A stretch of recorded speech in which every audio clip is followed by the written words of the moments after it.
상호간세는 이거 돌파구가 없는 정책이고 우리가 먼저 죽는 자충수다. 그러면 뺄 줄도 아는 미국이 이 브레인들이 우리나라보다 확실히 똑똑하다. 우리나라는 결국에는 그렇게 의대 증원을 이거 완전 자충수인데 이거 밀어붙였다가 탄핵.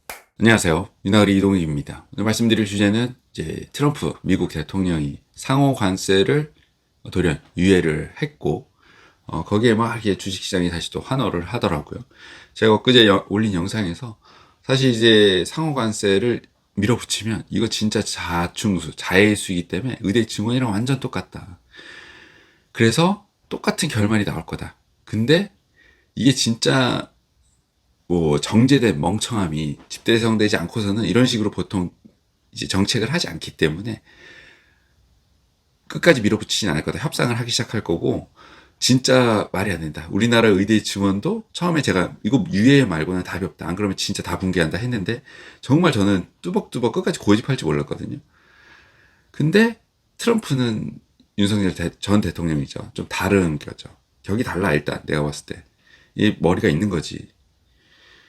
그래서 거기에서 좀 얘기를 해볼게요. 제가 사람들이 정치 얘기나 이런 뭐 경제 얘기를 하면 너무 조금 이제 선을 넘는 거 아니냐. 네 분야가 아닌데. 맞죠. 제 분야가 아니죠. 근데 하는 이유는 있어요. 왜? 지금 더 이상 의료 대란, 의대 지원 얘기를 해봤자 사람들이 관심이 없거든. 근데 사람들이 관심 있는 주제를 봤을 때 이게 확실하다. 확실한 얘기면 제 입장에서 확실한 얘기면 하는 거죠. 틀리면 얘기해라. 틀리면 욕해. 맞으면 욕할 필요는 없잖아요. 맞은 틀린지 되기 전에. 어쨌든 얘기를 좀 해볼게요. 트럼프가 상호관세를 아마 이 사람은 끝까지 태생의 협상가이기 때문에 끝까지 밀어붙이진 않을 텐데 결국 목표는 하나죠. 중국. 근데 어쨌든 상호관세라는 거를 밀어붙이면 미국이 먼저 죽는 판이기 때문에 결국에는 유예를 한 거고 중국 빼고는 이제 웬만한 건 다 정리를 하겠다. 제가 트럼프가 이제 막 사람들 시위할 때 골프 티셔츠 영상을 이러면 안 된다. 이게 지금 정책이 좀 과격한 정책이 때로는 과격한 정책도 필요하죠. 이게 나와 대통령 본인과 동일시되면 안 된다. 자존심이랑 엮이면 이거는 빠꾸가 안 된다 했는데 이 사람은 빠꾸를 한 거죠. 그럼 빠꾸를 하면서도 좀 어느 정도 출구 전략을 세워서 이제 명분을 세우기 시작하는 거예요. 명분을 세워서 최대한 본인의 그 위치에 타격이 안 가게. 근데 아무리 타격이 있겠지. 왜냐하면 사람들이 이제 인식을 할 거 아니에요. 트럼프라는 사람은 뻥카를 날리는 사람이구나. 알고 있지만 진짜 전 세계인들을 상대로 뻥카 날리기 때문에 다음에 이 사람이 이런 거를 이제 제시를 했을 때 약발이 좀 떨어지겠죠. 보통 이제 정치인들 그걸 싫어하죠. 왜냐하면 내 말발이 저 사람은 이게 말에 진중함이 없다. 이렇게 이제 판단할 수도 있기 때문에. 그래서 자기 한 얘기를 끝까지 지키려고 하는 성향이 있죠. 근데 이 사람은 지금 사람들이 좀 불안해한다. 그리고 내가 생각하는 단어는 유연성이다. 유연해야 한다. 그렇죠. 그게 맞는 얘기죠. 그래서 미국은 대한민국과 다르게 어떻게 보면 들이받는 사람도 있었어. 일론 머스크 같은 경우에 나바로랑 한판 뜨면서 진짜 이 진짜 가오가 대가리에 지배하지 않는 한 이런 정책 멍청한 정책 하지 않는다.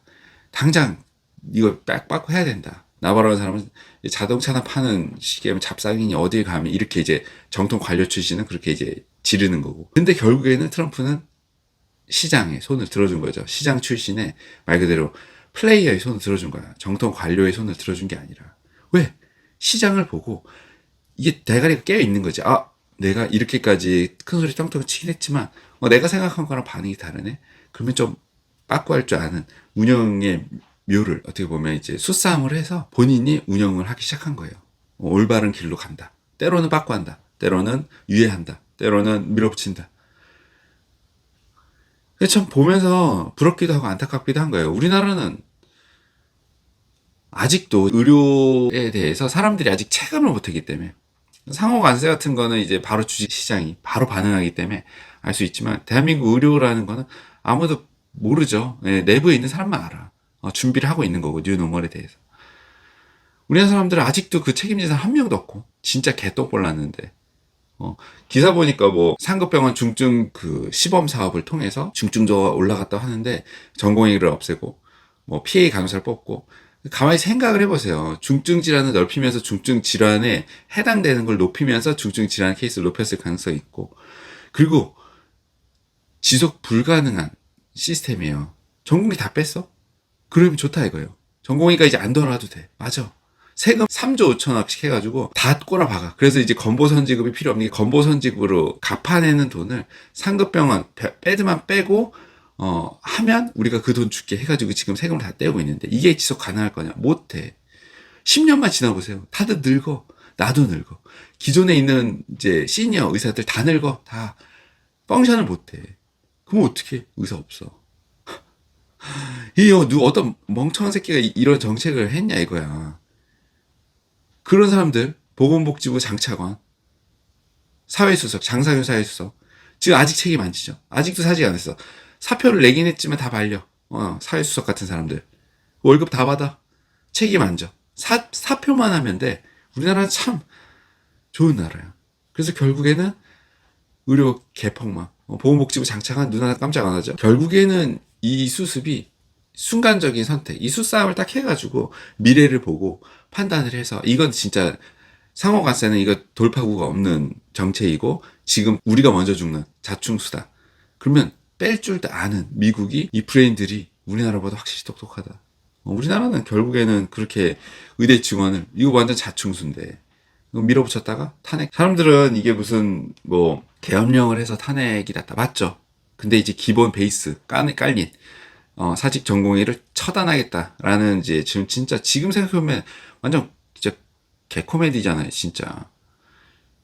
그게 될 거라고 생각한 진짜. 그리고 거기에 박수치고 같이 놀아놨던 관료들, 정통 관료 뼛속까지. 그 예스맨이랑 뭐가 달라? 아무튼 답답한 겁니다. 예, 진짜 볼수록 답답해 볼수록. 제발 좀 미래에는 조금 관료들도 본인의 진짜 직을 걸고 옛날에 그런 애 있잖아. 어차피 대통령 바뀌면 또 발탁될 수도 있는 거니까 인재가 없으니까 거기서 노는 거잖아요. 맨날 가려고 해도 갈 사람도 없고. 그러니까 제가 봤을 때는 외부 사회적인 조건들이 좋기 때문에 다 유능한 사람들을 밖으로 나오는 건지 잘 모르겠어.